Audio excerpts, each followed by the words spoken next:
Welcome to today's podcast, where we engage in a critical dialogue with detransitioner Chloe Cole. In light of its importance, we're releasing the unedited video of our conversation, capturing the raw authenticity of Chloe's story and inviting you into an unfiltered exploration of the issues. We're also preparing to share the video to a recent forum we had with Chloe, followed by an edited audio version on Spotify, offering several ways to engage in the topic. As a father, I find Chloe's insights deeply personal and universally relevant, resonating with parents, legislators, and healthcare professionals alike. Her journey is a call to awareness and a call to action, urging us to embrace open and honest conversations about these complex challenges that our youth has been facing. Join us in this exploration as Chloe's bravery and truth provide us with a powerful lens to understand and navigate these critical issues. I hope that this dialogue with Chloe resonates with you as profoundly as it did with me.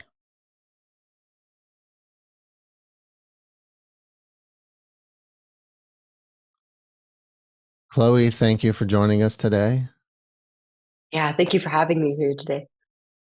So, we're going to get started, and I'd like to ask if you could share us the beginning of your journey, particularly what led you to identify as transgender at such a young age. If you could share some of your childhood experiences with us and kind of what led up to that. Being the youngest of about five kids, I had two older brothers and two older sisters, and I was kind of in the middle in terms of being a tomboy and a girly girl. I really liked playing dress up and with dolls, and whenever my sister would put makeup on me. But I also enjoyed playing with my brother's toys as well. I liked being in their company. I always thought that they were really funny. I liked playing video games with them. And the older I got, the more I liked associating with the boys around me. And I could be considered, I guess, quite a bit of a tomboy. I, the older I got, like the less I liked purses and makeup and having long hair, and I preferred to wear clothing more like what the boys around my age wore. And I felt like I just related quite a bit more to my male peers. And my brothers, my boy cousins, my dad, more than my female family members. And in a way, it felt kind of lonely because I felt like I couldn't really relate a whole lot to those women around me. And it felt like, even though when I was younger, being a tomboy was something that I took pride in because I felt like it was something that set me apart from the other people around me. I started to wonder how it might affect my worth as a woman. I felt like I wasn't really feminine enough in terms of the way that I looked or or acted, that no man would ever want me because I wasn't curvy or pretty, or because I was boyish. When you say younger, Chloe, how old were you when you started to you said you liked to play with the girly girl stuff and with the Barbies and the pet shop toys and whatnot. Um, at what age did you start to veer towards being more tomboyish, do you think? I think roughly around the time that I started hitting puberty, so about like 8 and 9. And you said that there was you weren't sure if you could live up to the image that you were seeing about what a woman was supposed to be like. And where were you seeing those images, and what was your influence there? A lot of it was through media, especially social media, but also like what I was seeing on TV, in shows, on the internet. It just always felt like there was a standard that I just could never meet up to. And this was as you were leading up towards puberty. Yeah, I feel like I grew up like in a very just in a very over sexualized environment in general. I had a lot of peers in elementary school who were very precocious, who were allowed to have a phone. Um, I mean, as early as like first or second grade, right? And their parents were just not paying attention at all to what they were seeing on the screen. And they would learn about a lot of things that, frankly, at the age we were, we should not have even known existed. And of course, because they were kids, they would talk about it all the time. And hearing just the way that boys would talk about the opposite sex, and especially sex and our bodies, it introduces these ideas to my mind that I had to be this way in order to be appealing, in order to be good as a woman. That my worth came from my body and my sexuality. And these peers of yours, they were being exposed to pornography. Is that correct? Yes, and eventually I had an early exposure of my own as well. Right. How did that affect you? Um, I feel like it very much distorted my my views around sex itself, around how men and women are supposed to be. I was now seeing, I was learning that sex was something that was purely for pleasure and fun rather than something made to solidify a loving married relationship, rather than something that is serious, that brings life into the world and is supposed to be as part of a loving union. How did that affect your view of yourself and of gender and your journey? I remember feeling as I went into like late middle school and early high schools very left out because a lot of my friends were getting into their first relationships. A lot of them were already having sex in these relationships. And it made me feel like, in some way, like I was behind, I was stunted. How do you think your later diagnosis as being on the spectrum, when you look back, does that make more sense to you? Your challenge with social situations and Yeah, I mean, I had quite a bit of a struggle growing up with socializing, with making and maintaining friendships and understanding just how socialization works. Um, I was pretty shy, but I was also very starved of, I guess, of connection with the people around me, as scared as I was of it. And I mean, I was initially diagnosed with ADHD and medicated for it, but it just, nothing was really addressing it. And I feel like if I had been diagnosed with autism from a younger age and had been treated for it, it would have helped me greatly with my social life and with school.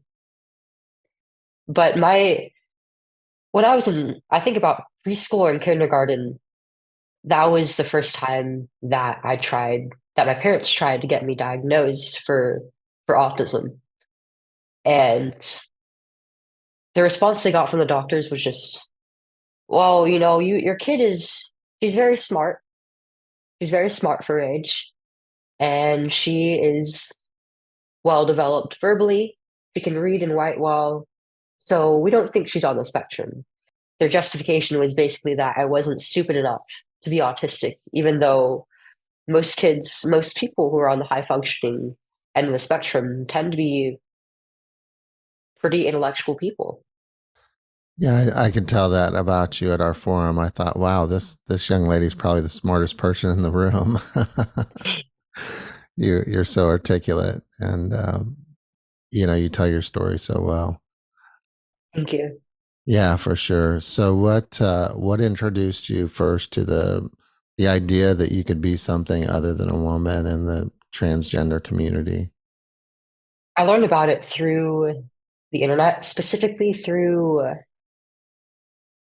I think it was communities on Instagram. I had heard the word a few times on the internet, and when like the adults in the room would talk about it or from TV, but it wasn't something that I really bothered to really look at until it was being presented to my face.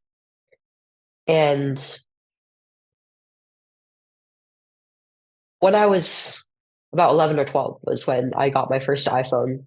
And one of the very first things I did was create a social media account because I wanted to do what everybody else my age was doing, see what they were up to on there, see what I was missing out on. And a lot of the posts that were recommended to me were based on my interests because that's just how social media algorithms work. They want to give you the posts that you want to be seen. And most of it at the time was stuff like books or comics or cartoons that I watched, video games that I liked. But a lot of these communities of other people who enjoyed these things had kind of a disproportionate amount of young people, um, like pre-adolescents to like early 20s, who identified as a part of the LGBT community. Um, Many of them were gay or bisexual, um, and many of them were transgender or used alternative labels like non-binary or pansexual. And it was something that just drew a lot of my interest because it was all these new words and phrases with which they were describing themselves. And it was very novel to me. I started to look into it because it was just so interesting. The way that all these people would talk about their personal lives and about things like discovering themselves or finding a community. It was something that I think personally hit close to home for me. It was something that I wish that I had for myself as a girl who had been through a little bit of bullying in school, who felt like she could never really fit in. Being able to find a group that would accept me for who I was, no matter how different I was, and even in appreciating my differences was something that was almost like a foreign concept to me. And how long after being introduced to that community and starting to feel that connection and community with the groups you found online, did you start to decide that maybe you were born in the wrong body or you were a boy in a girl's body? Yeah, and I wasn't really talking to anybody within these communities for a pretty long time until around the time that I started to actually get into medically transitioning. Just watching these people, just observing them and listening to them, it made me feel like I was at home. It made me feel like for once there were people out there like me. So, do you think that if you wouldn't have had been introduced to social media in these communities, that do you think the trajectory would have went a different direction? Absolutely. I mean, if it weren't for the fact that not only that I knew about this, but also had influence from the transgender community and learning these ideas like just because somebody's born one way, they don't have to be that way for life. And that some people are broken and their bodies need to be fixed so that they can be happy and whole as people. I would never have pursued that. I mean, there were times when before that I felt like I would be happier if I was a boy. That life would just be better that way, that I would better fit into a role like that than I would in a woman's role, and that I would have looked better as a boy, that I would have been handsome and not just an ugly girl. But naturally, I think I would have grown out of it. Yeah, and that's what some of the studies suggest. And I know, I've listened to some of your interviews leading up to this, and very fascinating was Jordan Peterson's interview. And you had told me you learned a lot during that interview from him. Very intelligent, and he talked about how normal that is for you know young women at the age you were to go through those feelings, and that once you get through puberty, it's more than likely that you'll grow out of them. So, how did you Right. find that? Learning that, how did that make you feel? Learning that that was pretty normal. That what kids go through. I mean, going through that interview, in some ways, it made me upset because it was just a reflection of how my psychology appointments were supposed to be, that none of this should have happened. He was one of the first few competent psychologists I'd ever spoken to in my life. He wasn't focused on giving me what I needed, what I wanted. He was talking through with me about my story, about my history, and really homing in on what it is, what it was that I needed. None of the therapists I had throughout the years had done that. It was I know that what you experienced was affirm and assist. It's like someone comes into the office, self diagnosis, and instead of trying to figure out what's going on, it seemed like it was, oh, yeah, okay, I can help you with that, and we'll just transition you. And so, how did you come out to your parents? I wanted to for a while, but I just wasn't really sure how to break that news to them. I was really scared of how they would react to it. It was a very intimidating idea to me until one day I saw somebody do it using a letter. They wrote a letter to their mother, um, describing their feelings, telling her that they wanted to be a boy rather than a girl. And I took this idea, and it was convenient because it would kind of give us all some time to decide how we would react, how we would respond to each other. Um, it was like a comfortable distance before having to face it. And when they read it, they were pretty supportive initially, not trying to push me any particular way, but they wanted to allow me some room to kind of express and explore myself. And they wanted to accommodate me and help me feel comfortable however they could. They were even trying to go along with my new name and calling me their son when talking to other people. Um, but they also were not really sure how to go about this.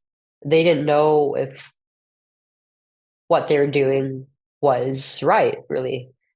And they wanted to get the help of maybe some professionals because they didn't know if they could provide that help to me. Um, so they started doing their research.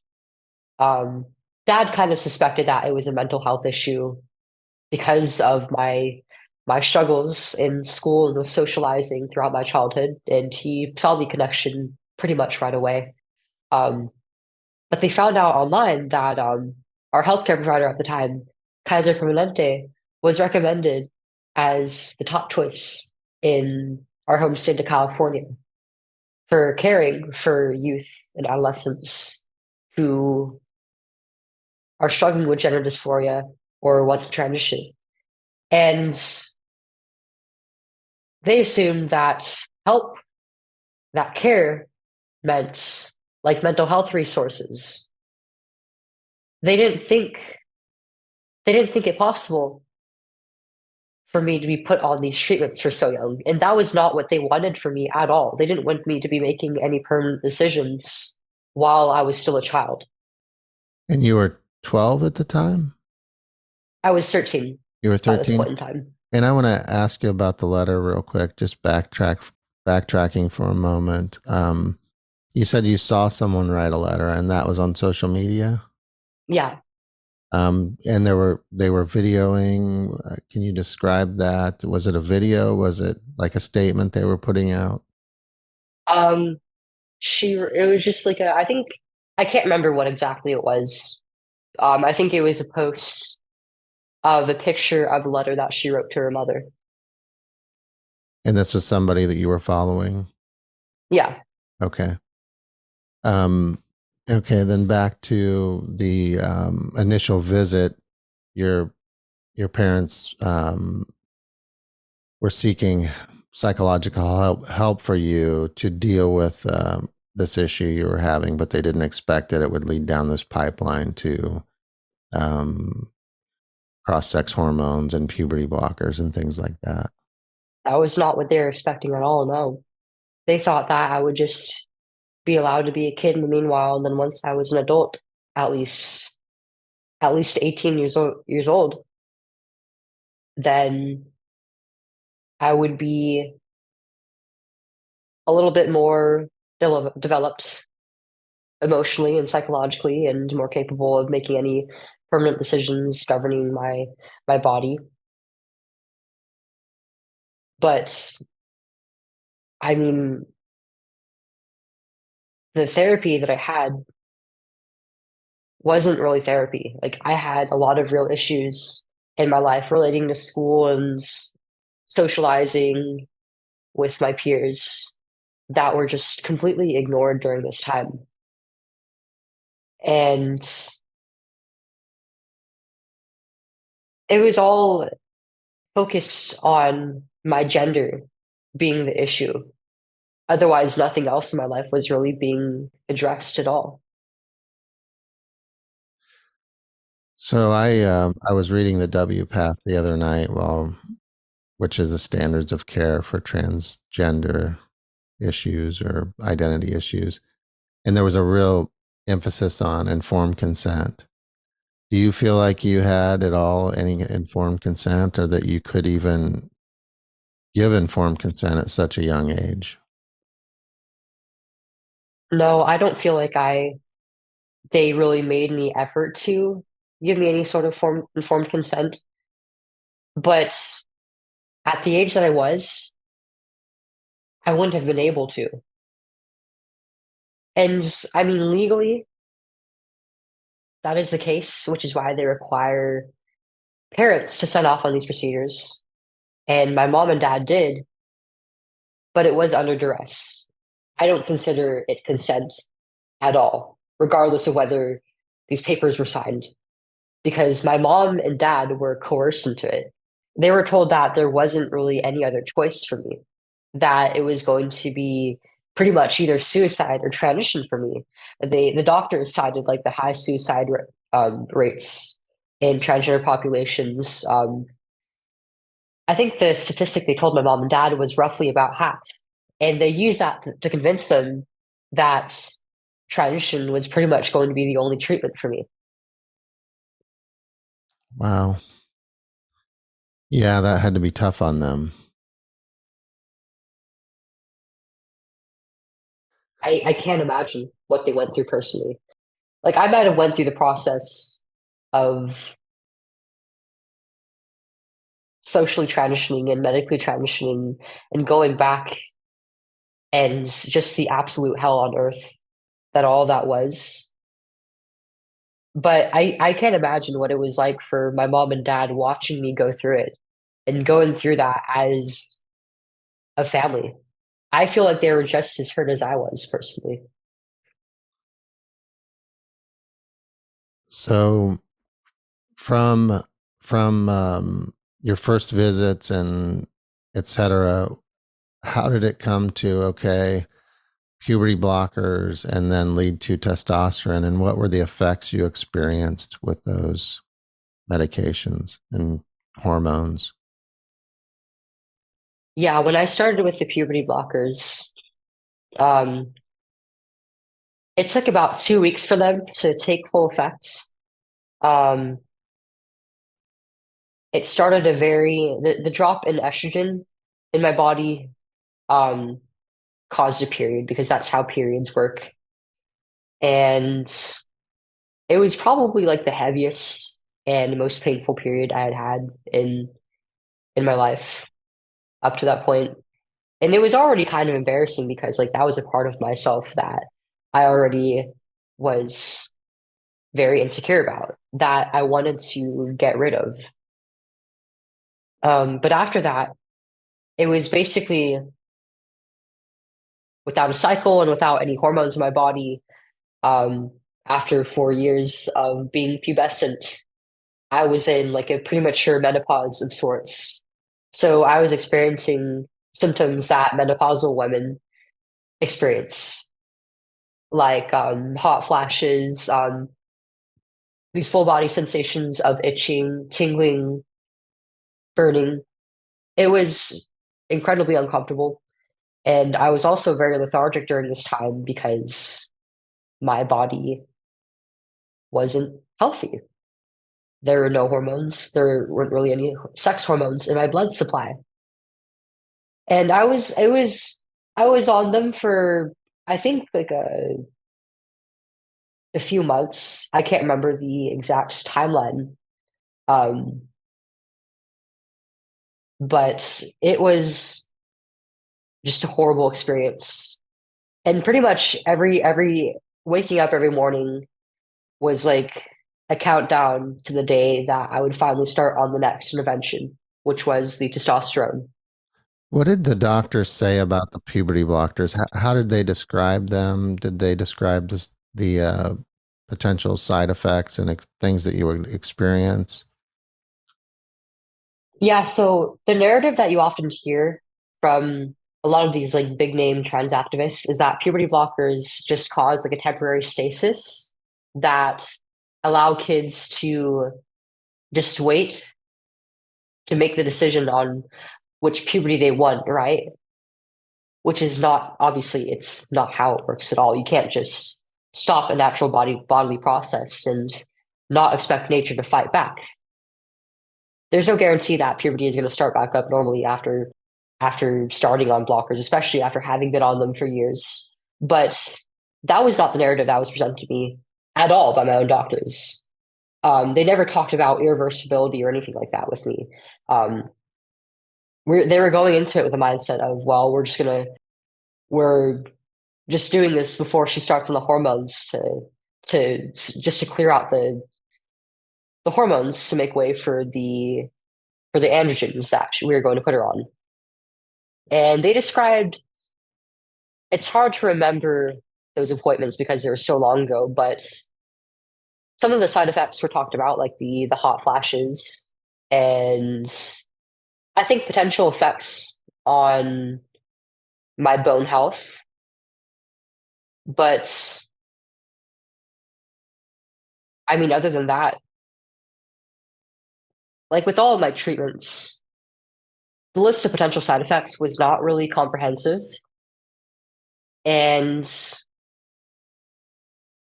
you can't really expect a child to make proper informed consent on stopping a natural, in fact, a mandatory process that their body has.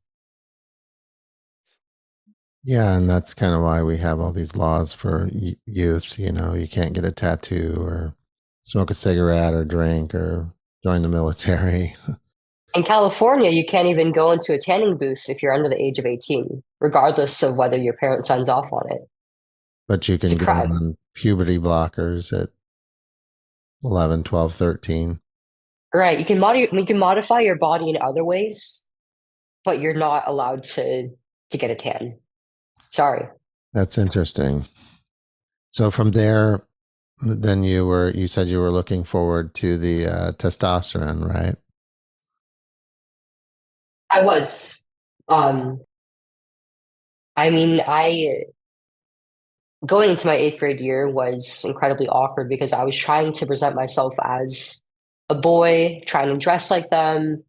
Um, but everybody around me knew me since like fourth or fifth grade. They all knew that I was a girl. And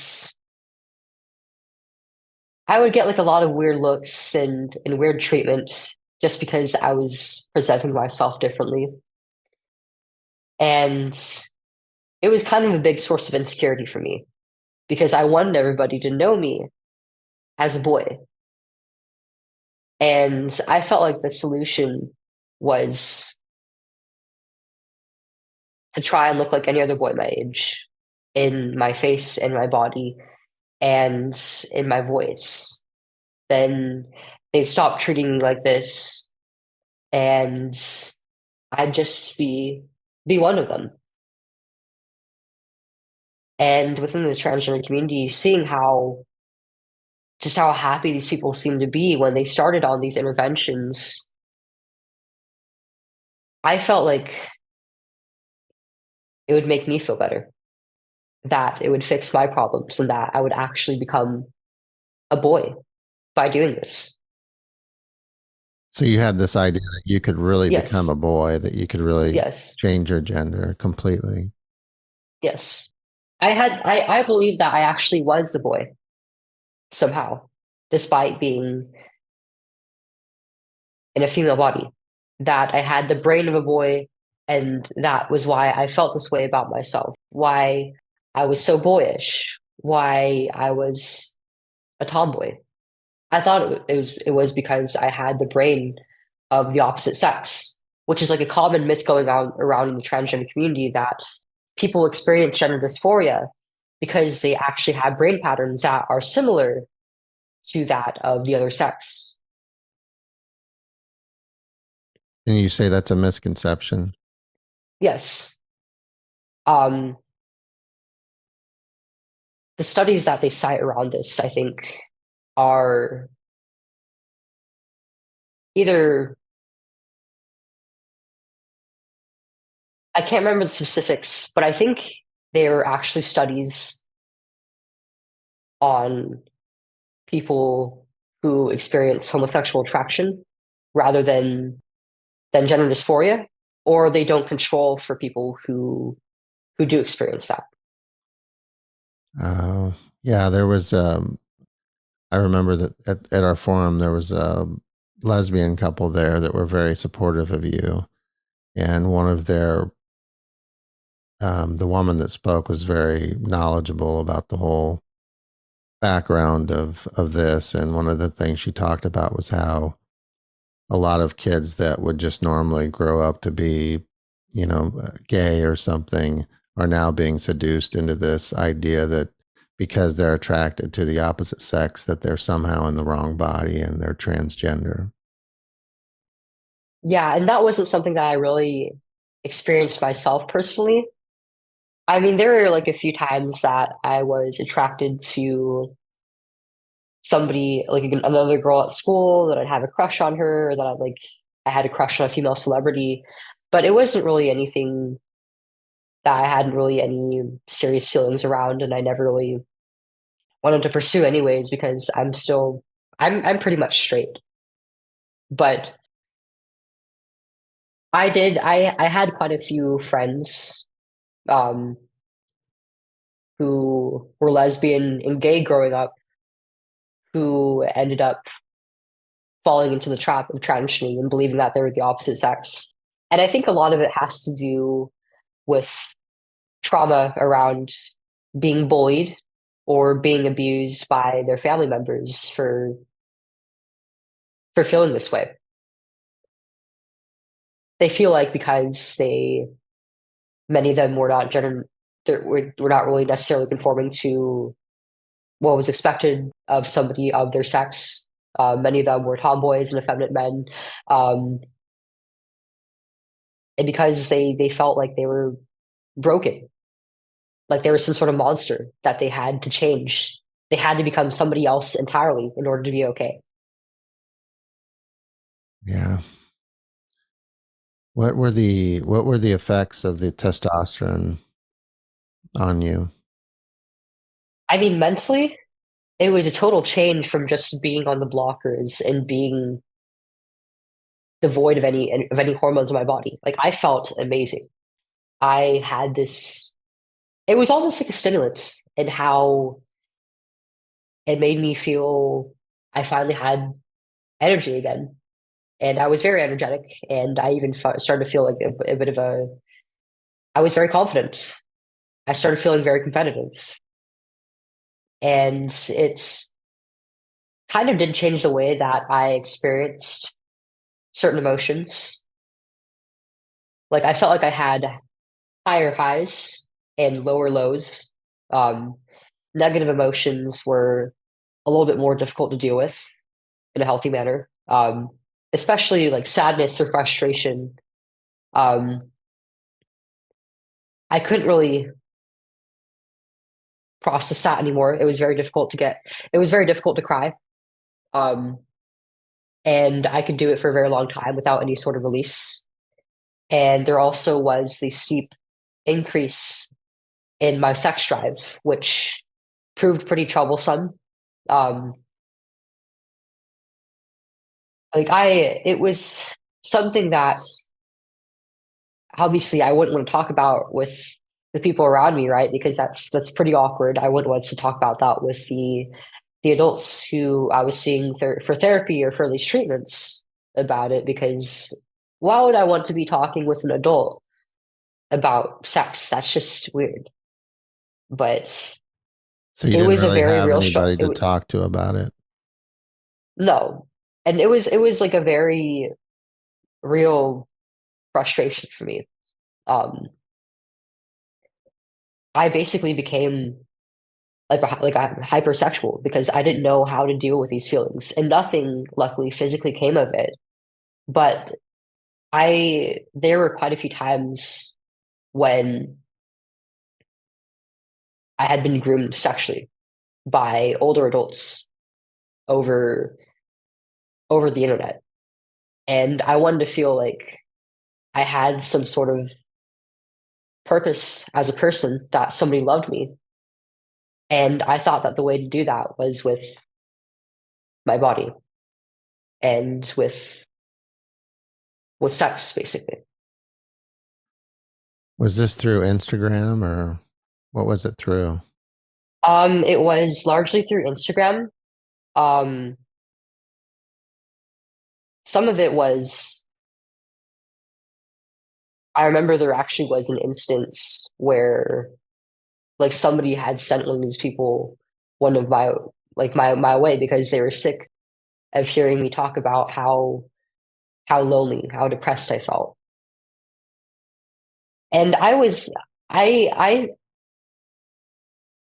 while my friends were starting to get like their first relationships, I felt like I was a little behind because I mean transitioning severely limited my dating pool. I now looked like pretty much any other boy my age, and I wasn't bad looking. I mean, there were quite a few girls who had crushes on me, but I didn't really return the feelings. I didn't really have any interest in pursuing them because I was still largely attracted to men. And I also didn't really want to pursue this because I knew that I wasn't really a boy, and I didn't really want to break any girls' hearts or disappoint anybody, so I just never bothered.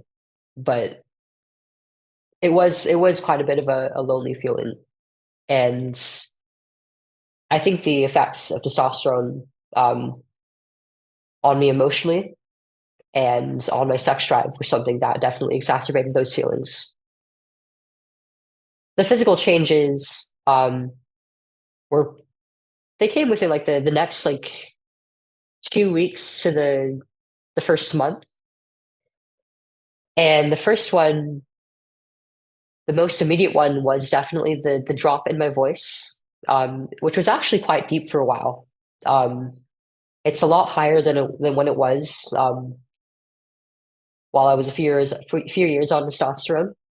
It's luckily lightened up since. Um, but I actually had a deeper voice compared to like my some of my teachers, um, pretty much all of the boys my age, and the effects to like my face and body were more gradual. Um, like my jaw, my brow bone, my nose all became more and more angular. Um, my shoulders started growing wider. Um, started developing quite a bit of muscle mass, especially in my upper body. And that was something that, I mean, it felt great. Like I looked fit. Um, and as somebody who had body image issues for a very long time, it felt nice just to be able to change and have even a little bit of control over myself. It was a pretty unhealthy way of doing that. Now, is that something that they told you you'd have to do for the rest of your life? Taking Yeah, testosterone? yeah, I would have. I mean, after years of being on it, my body probably my reproductive system would have been compromised, and I my body probably wouldn't be able to really produce any sex hormones on its own at all, and I would have to be dependent on one of the two main sex hormones for life if I were to keep doing this forever. And how did you go from, puberty blockers to testosterone to, having a double mastectomy at 15? What was that like?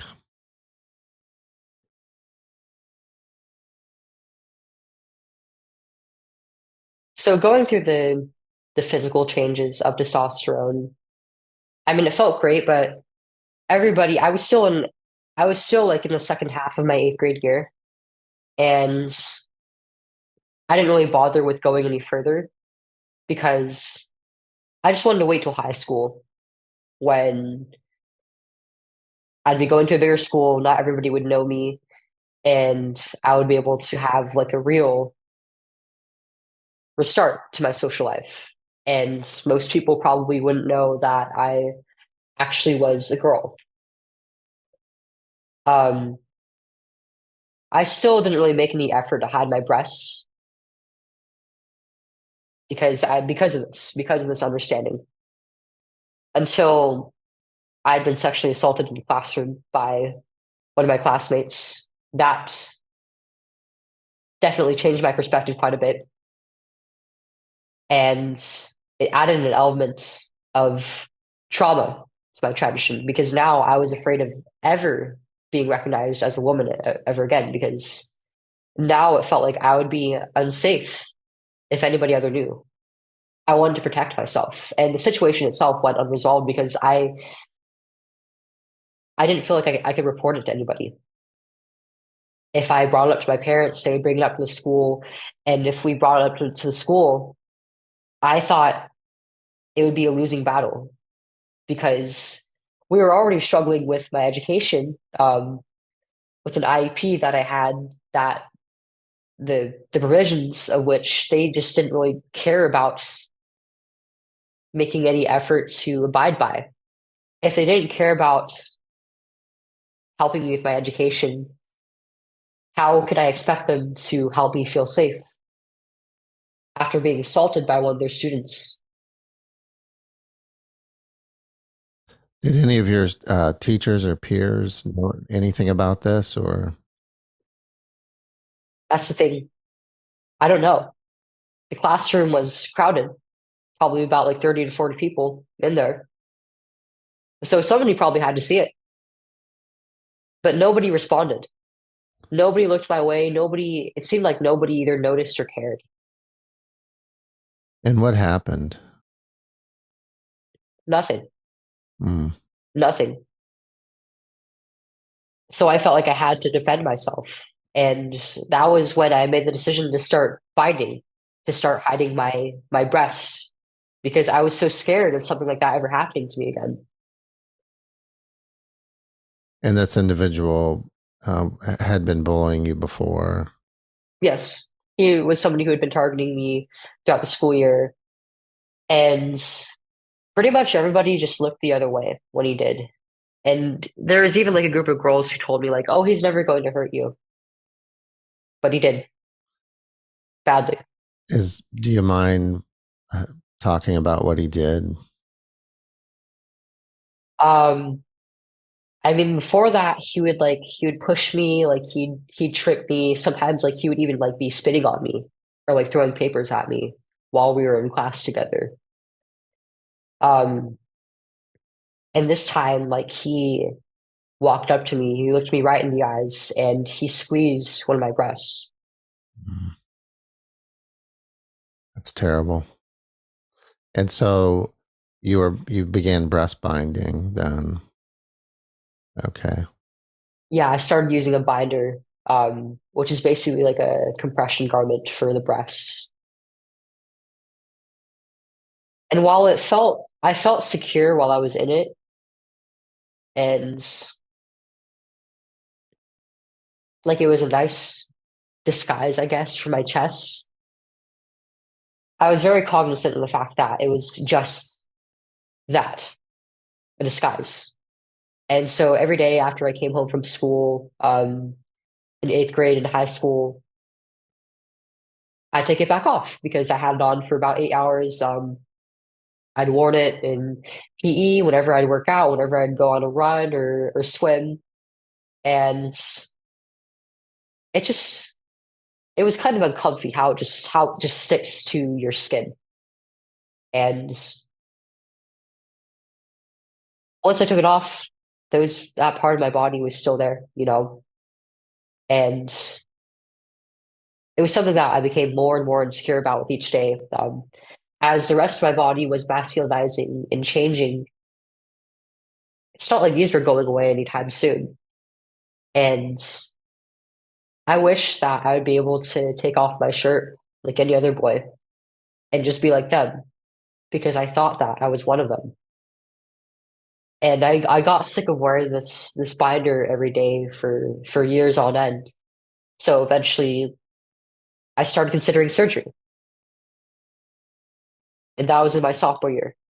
Okay. And how did that progress from deciding, hey, I'm tired of chest binding and etc., and I want to look like the rest of the boys. Um, how did you approach that subject with your physicians or your parents or? I believe that I talked about it first with a therapist. There was about like a year-long period where I went without therapy because like, okay, great, like I started testosterone. So that part of my life is done and I'm moving on to the next one. I'm gonna be a boy and it's gonna be great. It's gonna be incredible. I'm finally gonna be the person I always was supposed to be. Well, it actually got worse over the course of my freshman and sophomore year of high school. The There was a bit of a honeymoon period when I it was just with all the changes to my body and to my social life, with finally being able to find friends and feel like I was part of a group, being recognized as one of the boys, eventually it all just became normal to me, just another part of my life. And I was still lonely. I was still without a purpose, but now I was destroying my mind and body. So I felt like I was becoming more and more distance from my body and myself every day, and even from the people around me. Felt like now I was being expected to just be tough.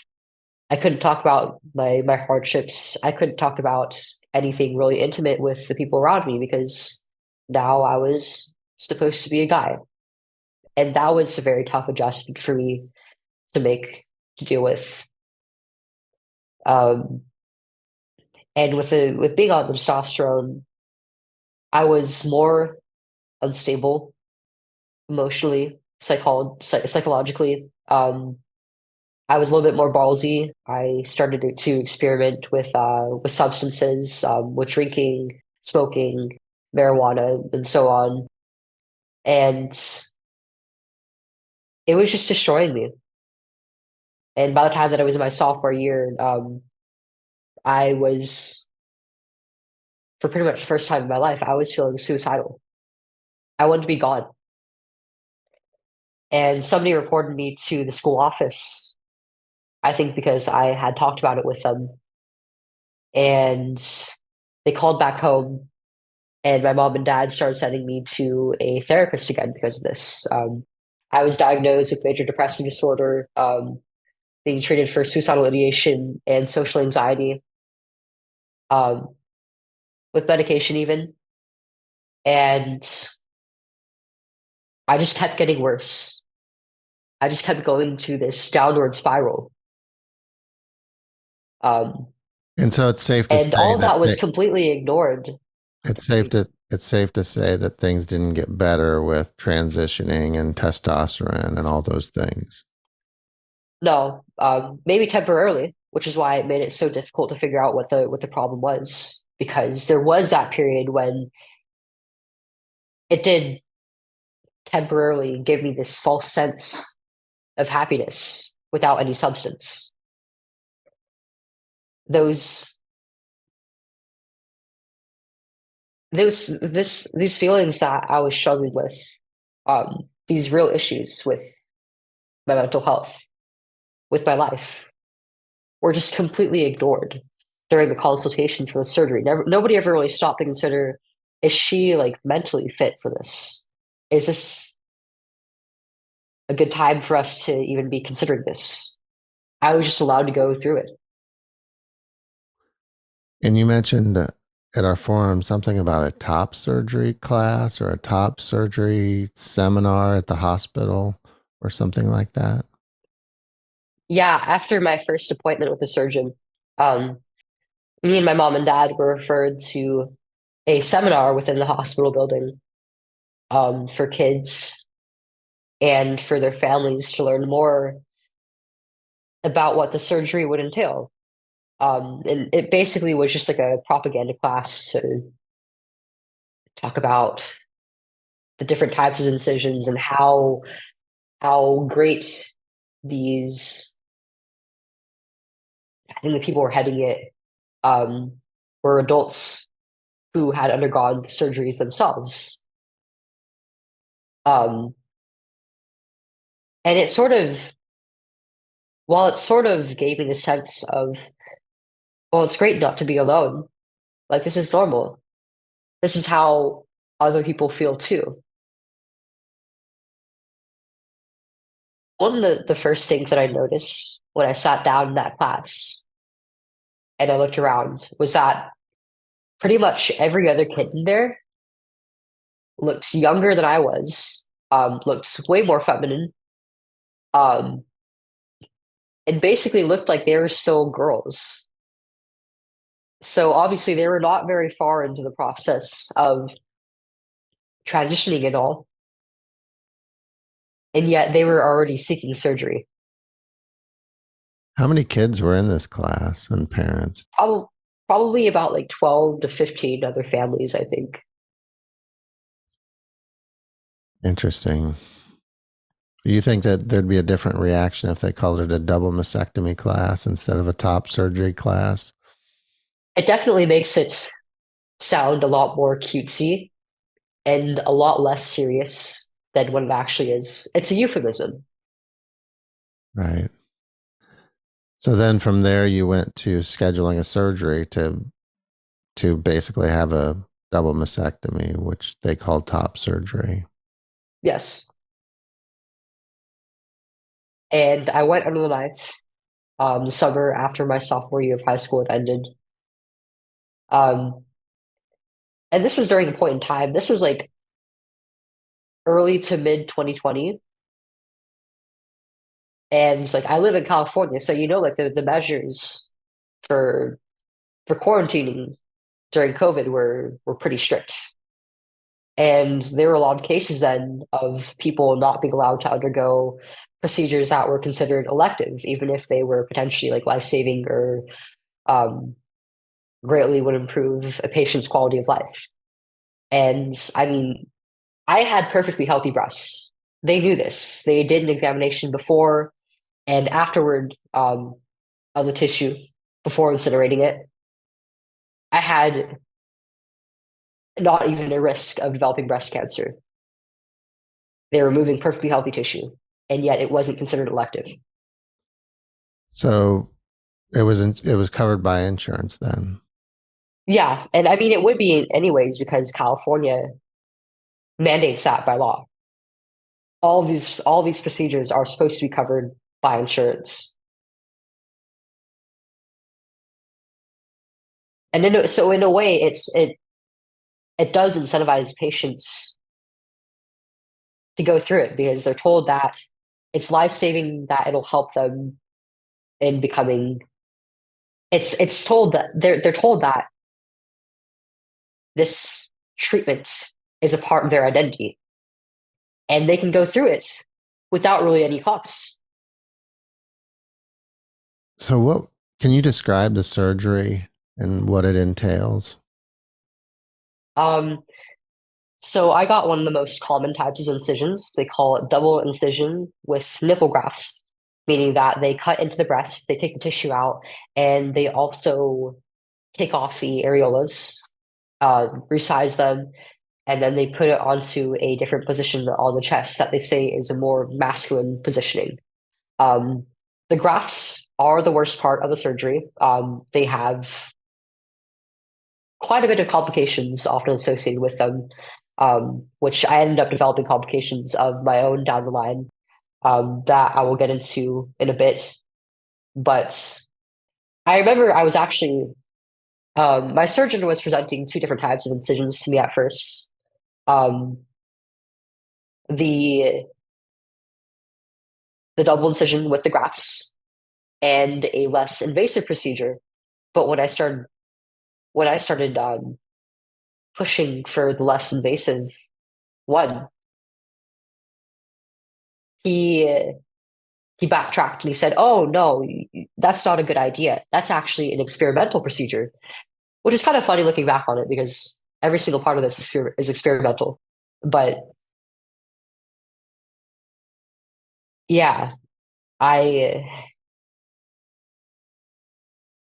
I had to go with the most invasive form of the surgery, and the post-op process was it's pretty gnarly.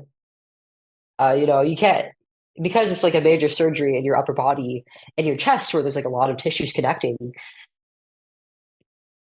It really severely limits your mobility for quite a bit. So I had to have it takes like about like a year to regain full mobility. I wasn't really able to lift up my arms until I think around like the 2 to 3 month mark. So I had to have my mom help me, especially in those like first few weeks around the house, cooking for me, helping with chores.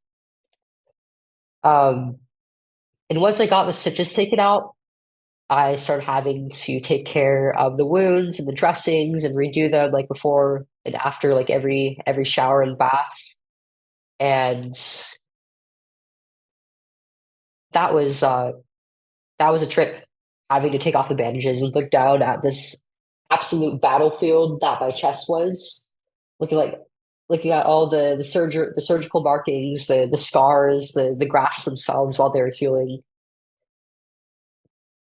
That was taking a huge toll on me mentally. Um, Do you feel like your physicians prepared you for that at all? um, I mean, I was told how the post-op process would be, um, but I don't think anything could have prepared me for it other than like actually going through it. it doesn't really hit you just how crazy it is until you're actually doing it. And it's hard just to look at.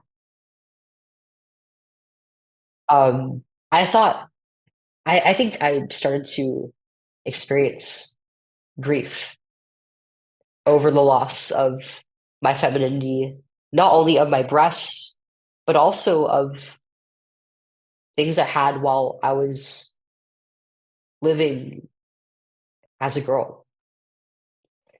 And I thought I just assumed that this depression was just a part of being early in the post-op process. But it never really got better, I noticed. And I started to struggle more and more and more. I would sometimes wear like my old girl clothes. I would wear I would sometimes secretly go to like the drugstore, pick up some makeup and wear it. But I hated looking at myself. I hated living like this. And I just didn't know what to do with myself for the longest time because I was so deep into it. I didn't think that there would be any way out, but I wanted to so badly to stop. Were you seeing a therapist at this time at all, or?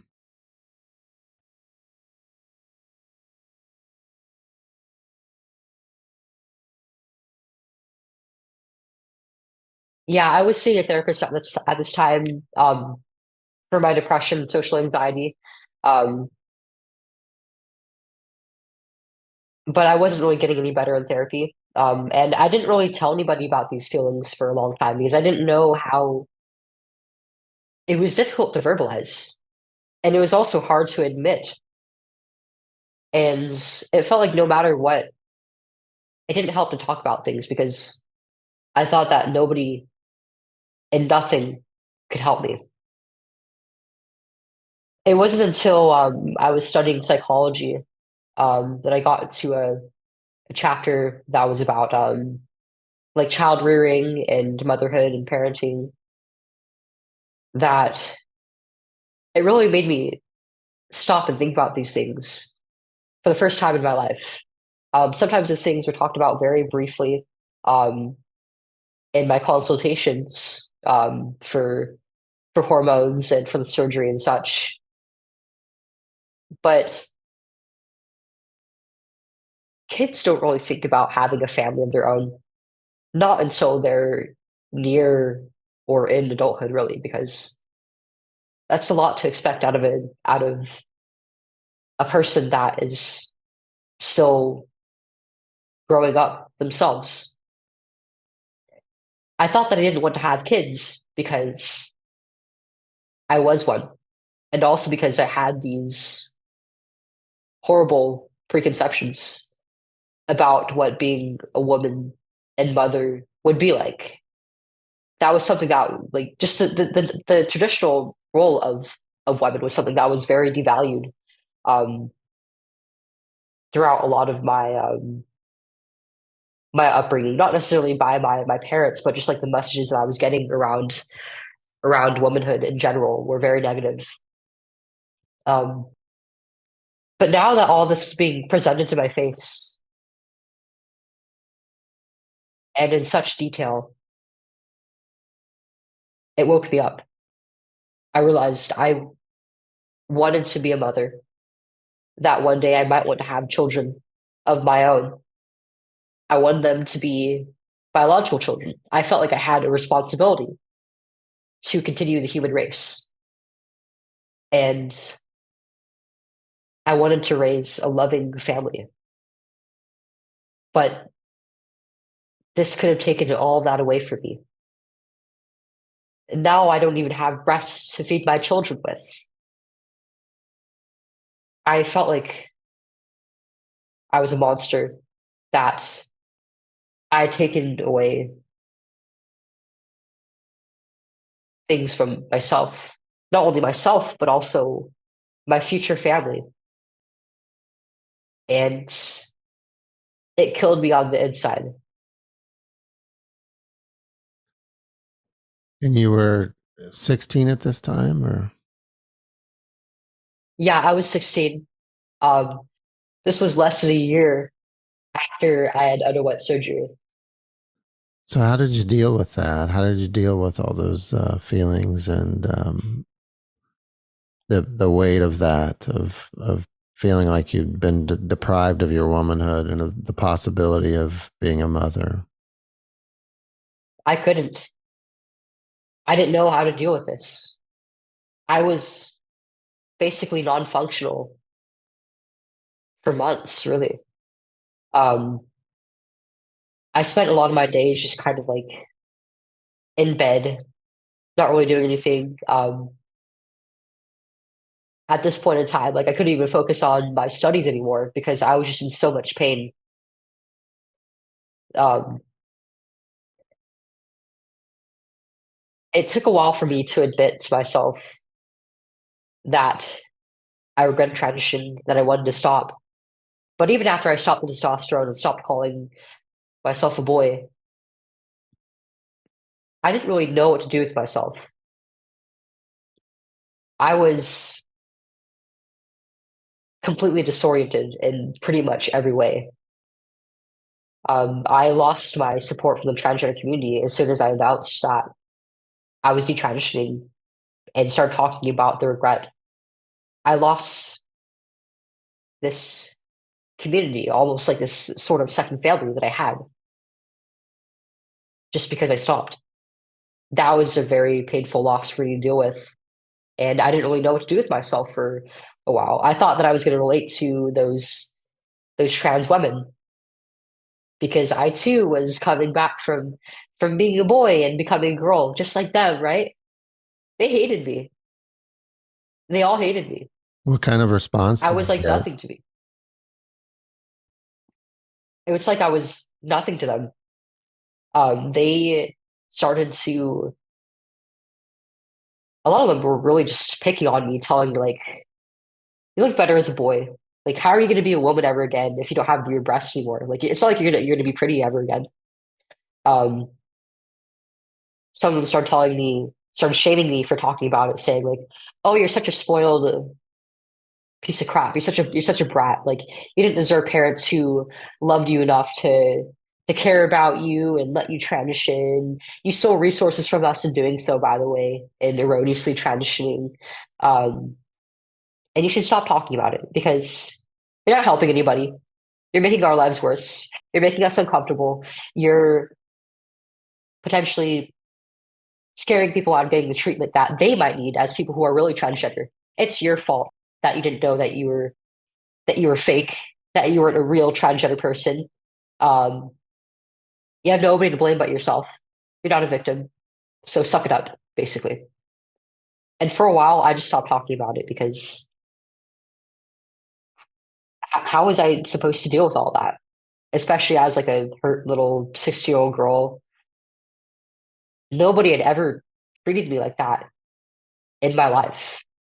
They're being so hurtful about this thing that was so deeply personal and traumatic to me. I didn't want to deal with that treatment, and I certainly didn't want to help. I didn't want to hurt these people that I thought I was supposed to uphold. But I also started to try and figure out just what had just happened.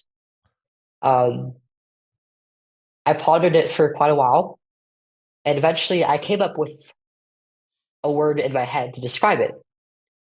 I went through a transition, right? But I decided to stop. So it must have been a detransition. And I wondered if this was something that has happened before. And I just looked up the word detransition, and one of the first few results that I got was the online Reddit community around it. And I never really posted in it, but I lurked around it for a little bit before I decided to go into some of the discussion servers on Discord about it. And in talking to these people directly, it was like a huge wake up call.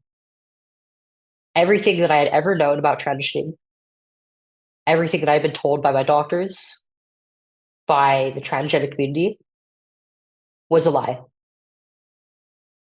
And in talking to these other people who were further into the process, and many of whom were actually really all of them were adults,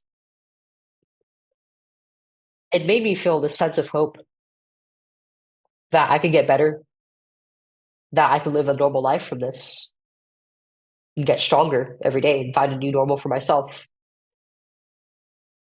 But it also made me feel like I had this responsibility because there there were thousands of people out there who have been through exactly what I have. The ones who I had been speaking to were all adults. All of them had gone through it while they were adults. But I had this intuition just kind of gnawing at me that there were other children and teenagers out there like me as well. And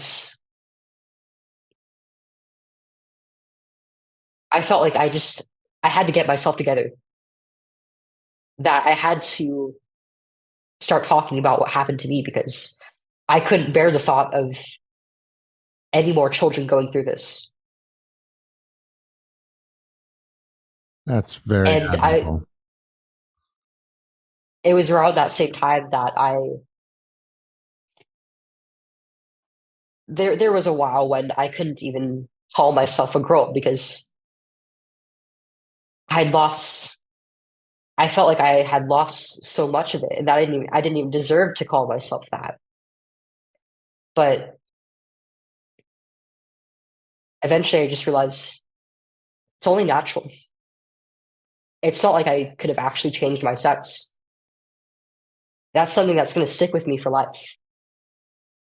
And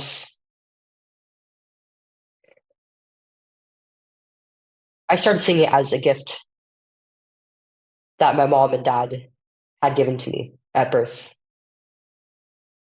And I saw my name the same way as well.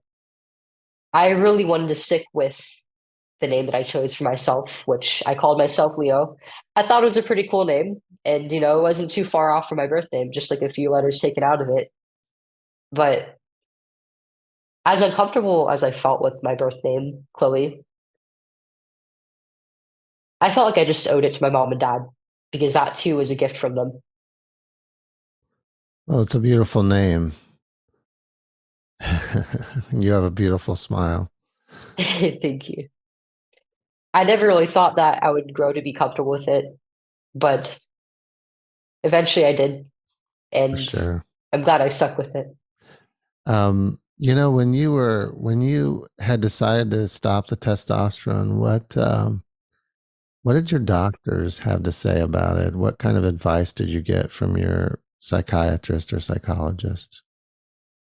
Um, I mean, I would talk to my psychologist and the gender specialist who referred to the surgery about like the psychological pain of transitioning and detransitioning. But my endocrinologist, when I went back to her about it, and told her that I was stopping,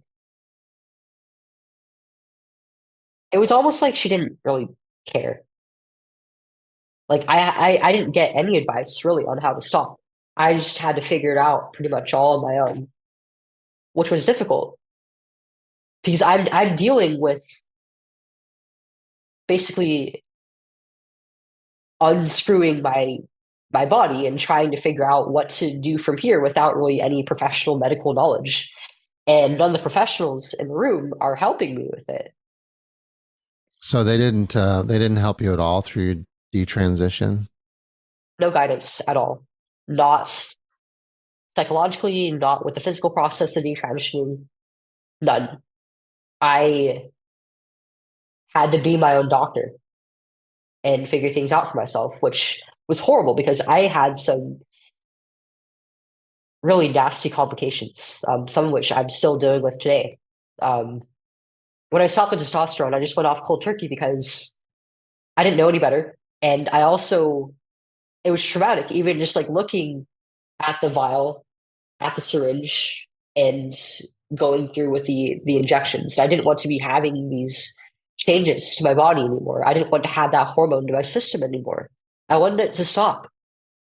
Um, but within like 2 months, like I was incredibly sickly. I dropped like about like 25, 30 pounds. Like I was basically a bag of skin and bones. Um, not eating, no appetite, always getting sick, and like having like really bad like digestive and urinary tract issues. Um, it was also hell emotionally because of like the rapid changes in my sex hormones, um, and the lack thereof for a little bit, and also just like the like realizing how traumatic it was and trying to navigate it, like the social ramifications of detransitioning, especially because like people thought that I was a transgender woman. They didn't actually think that I was a woman because I'd been on testosterone for so long, and because I'd been presenting myself as a boy for so long that they never knew. Nobody knew. I was not really getting any guidance through any of that either. And when I talked about the regret with my gender specialists, it was just so infuriating how it felt like my experiences were being devalued and that she was trying to keep me in the mindset of being transgender soul. She would say stuff like, well, it's another transition of its own, right? When really it's just a rejection of transitioning at all. Um, she said, it's just a part of your gender journey. Losing parts of my body, um, losing a huge chunk of my sexuality as a woman, an aspiring wife. It's all just a part of some journey, right? Wow. So the trans community rejected you and ridiculed you and bullied you into silence, basically. Yes. Your doctors didn't help you at all, and what appears to me is you were kind of put into this pipeline of, we're transitioning. I mean, that was the only option. Yes, there's a pipeline to it, but not back from it. Right. No help with detransitioning. Um, but this detransitioning community you found, how helpful were they? Um, I don't know if I really would have. I think it would have taken a much longer time for me to start calling myself a woman again. I don't know if I would have ended up retransitioning, um, or if I would be where I am today.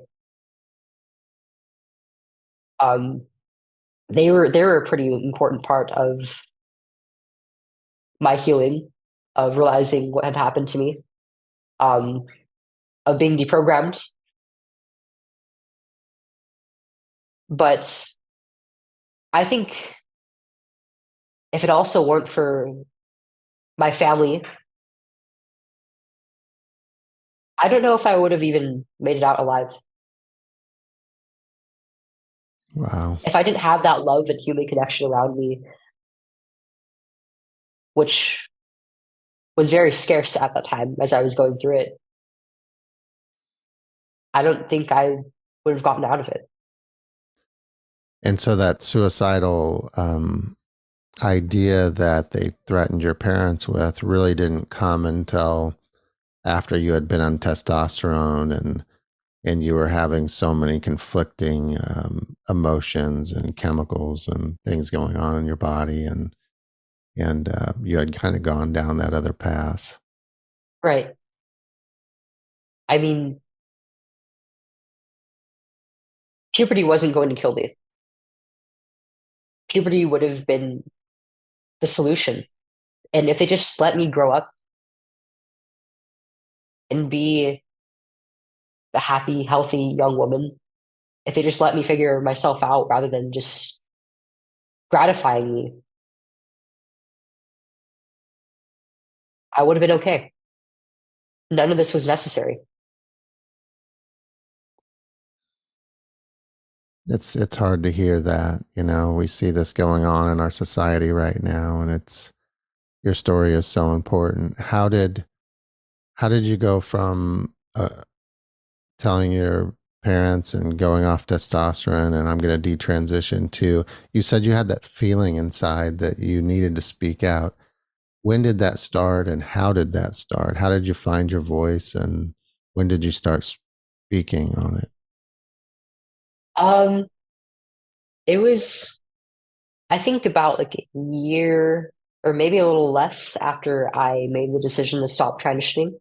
Um, and I started doing it just on like a small like personal Twitter account that I don't really think would like get any like grab a whole lot of attention. I certainly did not expect to be building a platform. I just thought like, like I'll just reach out to maybe like a few thousand people and I hope that my story can help. And I was still going through high school at the time. I was still finishing up my senior year. Um, and I didn't really expect it to take off at all. But pretty soon I had reporters reaching out to me. I had a lot of parents reaching out to me, asking me, thanking me for talking about what happened, for giving them hope about their families, and asking me for help with their situations. And it really woke me up to how real this is, how just how common it is. And eventually I got asked to speak on some legislation. And from then on, like things really picked up and I saw that if I pursue this, like I could I could help other people. I could stop what happened to me from happening to other children and thousands of other people and other families. And hopefully I could even encourage other people and especially the other kids who have been hurt by this to start speaking out as well. And since then I don't think I could count how many events I've been to or spoken at, but a bunch of other detransitioners have come out into the spotlight talking about their own experiences. And I mean, just the whole journey that this has been in talking about it, it's helped me not only process what happened to me, but also to connect with the world around me, to grow as a person and to build these relationships with these other men and women and families and other detransitioners. You're so you tell your story so well. I have all these questions, but you just keep answering them before I can ask them. It's a really been simple for me on my end. What what about your spiritual journey? You talked about I've heard you talk about God and where did that how did that evolve in your youth? What was it like when you were younger and transitioning versus how it's evolved through your detransitioning? um, when I was a kid, I was pretty much atheistic or agnostic throughout most of my upbringing. My mom and dad brought me to church up until I was about like 5 years old. Eventually, they stopped doing that, and I felt like that kind of created a little hole in my life that made me struggle a little bit more with my identity, with my convictions and values. And transitioning kind of filled that hole. It was like a religion in itself. It gave me a sense of purpose, purpose and of happiness and temporary fulfillment. But after I lost it,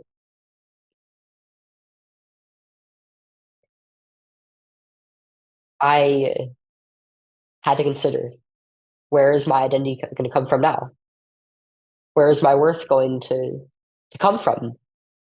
And I mean, in my adolescence, like I started to really wonder um, about my spiritual beliefs, but it was something that I hadn't really pursued for a long time until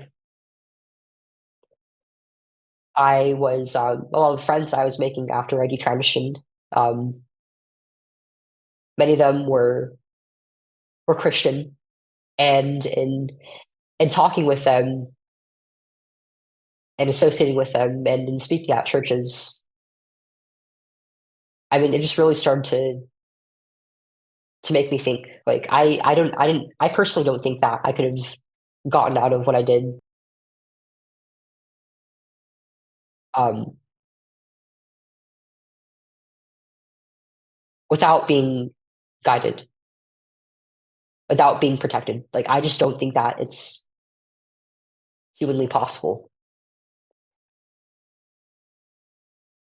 I think that there even was purpose in going through those painful experiences. It's shaped me into the woman I am today.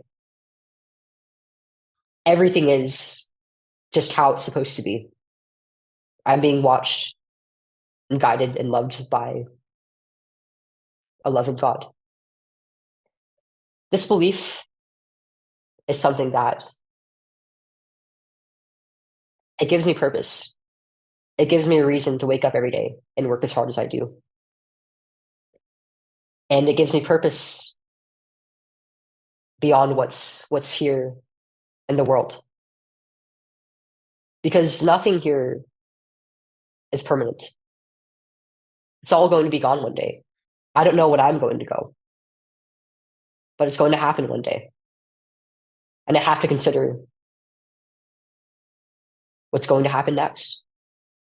Where will I be going? That's something that I have to work towards. Wow. You, very profound. And you're 19.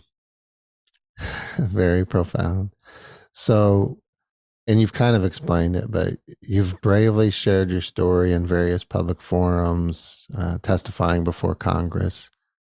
What motivates you to continue speaking out despite the challenges and backlash you faced? And I think you've touched on it a little bit, but if you could expound on your why. There is that spiritual element to it, and that I think that transgenderism is a godless ideology. It goes against everything that we're taught about the world, about humanity, that we can just change ourselves, that we can just change who we are, that we can just spit in the face of nature and creation without it spitting back. And it's part of a very anti-human movement that is trying to tear down everything that makes humanity and the world good, tearing apart men and women, families, children. And that, in making those connections with other parents, families, and other people who have been hurt by this, knowing what they've been through and the pain that they experience daily, it makes me want to fight. It makes me want to fight for them, to protect them, to make sure that nobody else ends up like them, that nobody else is hurt like this.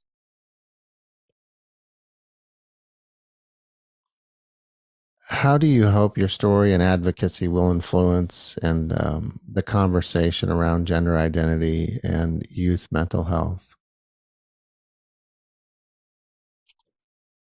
Sorry, could you repeat that? Kind of cut off. Yeah. How do you hope your story and advocacy will influence the conversation around gender identity and youth mental health? I think that in any case, transitioning should not be an option at all for anybody under the age of 18. It's an adult decision to make. It's an adult lifestyle. It's it's not appropriate for children. You can't. There is no reason to manipulate a child to lie to them about who they are fundamentally, and to mutilate and sterilize them in pursuit of a lie by having them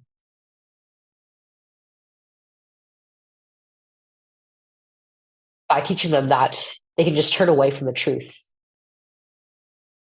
that they can change who they are on the outside in order to make change on the inside. You're weakening them both physically and mentally. You're not preparing them for the world. You're just teaching them that they have to get what they want whenever they can.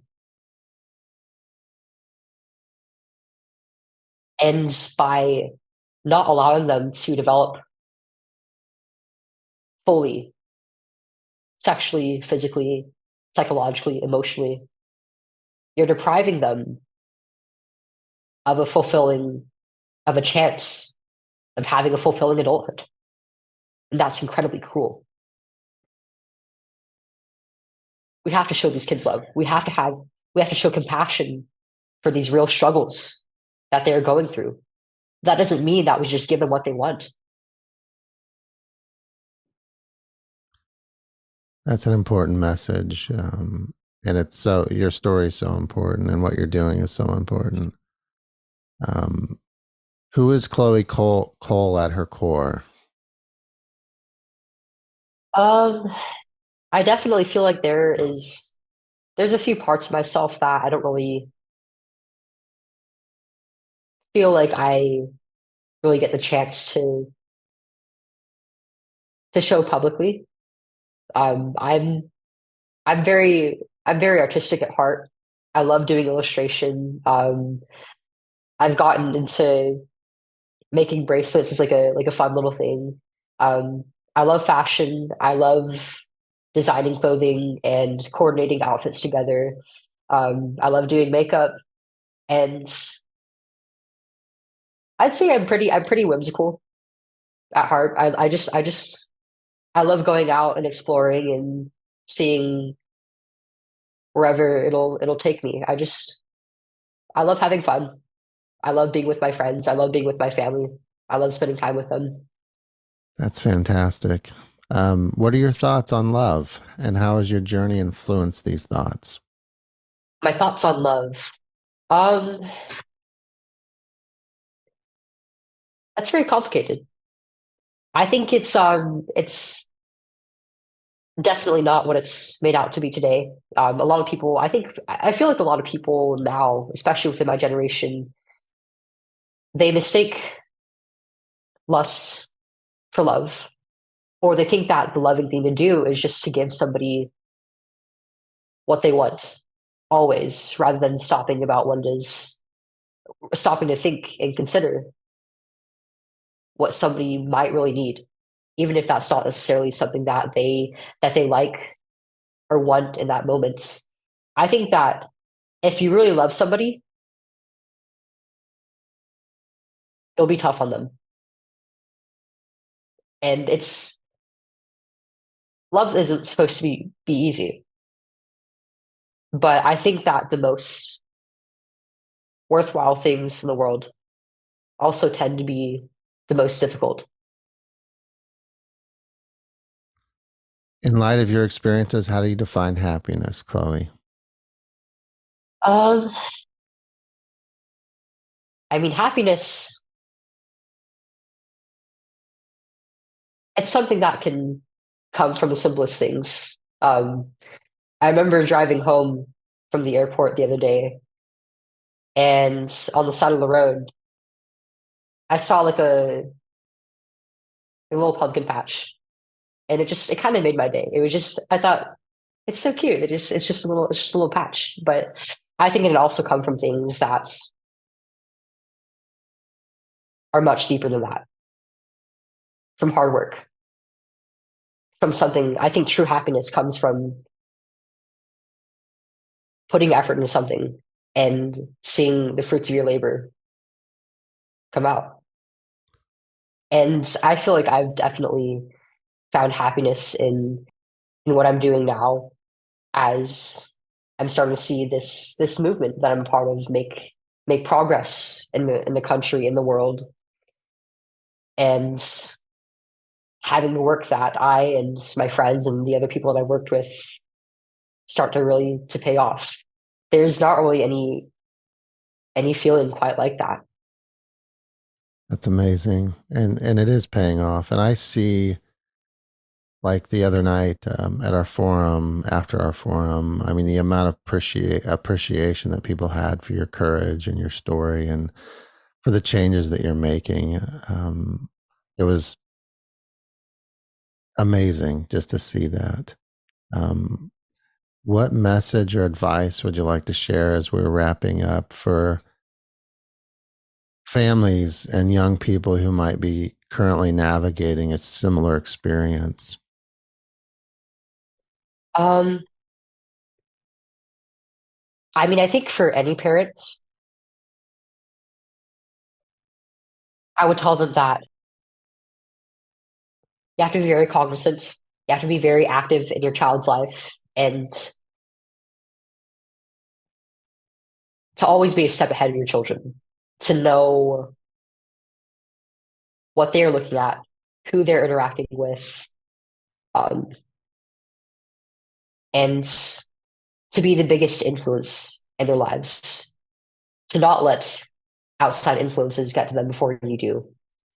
Your children are going to learn about this somehow, whether it be in school, from a teacher, in the curriculum, from their peers, from other students, from a guidance counselor,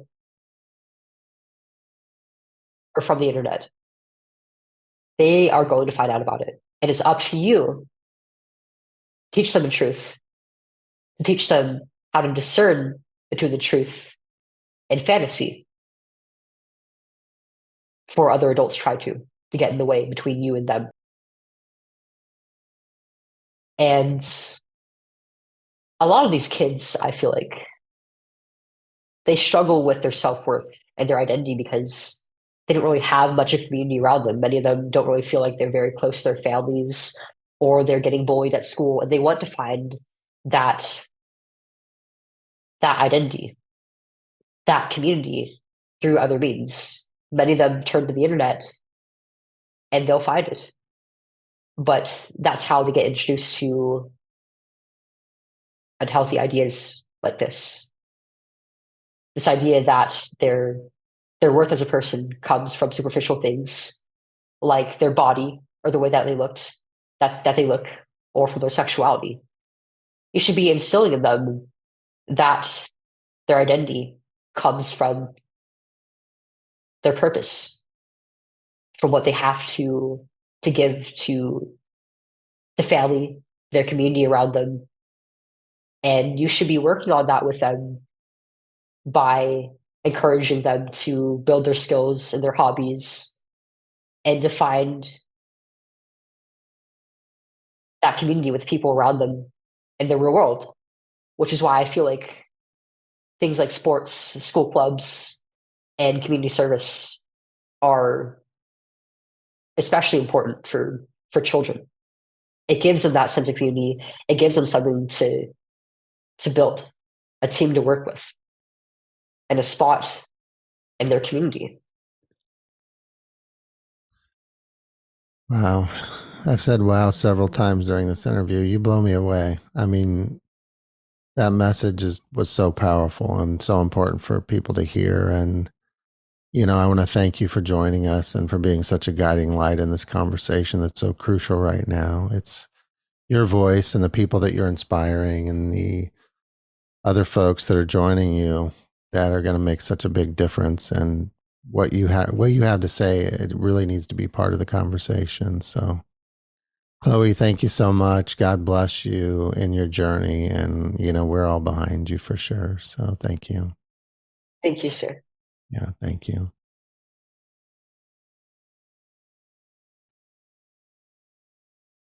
As we reflect on our conversation with Chloe Cole, we're reminded of the profound impact that one voice can have. Chloe's story, shared amidst the complex terrain of identity and society, highlights the resilience and transformative power that we all possess. Her journey is a beacon of courage and truth. We're now expanding our explorations into visual media, adding to our audio discussions on Spotify and other platforms with engaging video interviews on our YouTube channel and X. This new avenue offers a more immersive experience of these enlightening conversations. I encourage you to join us both listening and watching these unfolding stories.